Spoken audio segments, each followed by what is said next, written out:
Ang latest addition sa kanyang growing business, ang cooling powder. Bakit doon naisipan niyo? Nakita ko na yung pangangailangan natin ngayon na tag-init, Wow, may bedtime powder. lavender siya. Lavender Ah, maganda to. Kutsi-kutsi. Ano yung kutsi-kutsi?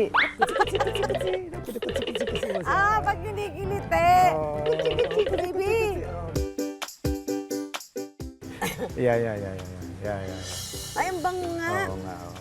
Yan Alam mo, yung- hindi mo na kailangan magpabango dito. Saka ang lamig nga. For delicate skin. Delicate skin pala ako, ha? So, ano to, bata, matanda? Pwede. Babae, pwede. lalaki? Lahat. So, ano ito? Bilad ka sa araw, mandala kang ganito. Yun Yan, talaga. pwede. Para kang- Nakabilat siya sa araw, walang problema. Para kang may dalang shower. Oo, tapos parang malamig din ang pakiramdam Malamig, mo. oo nga.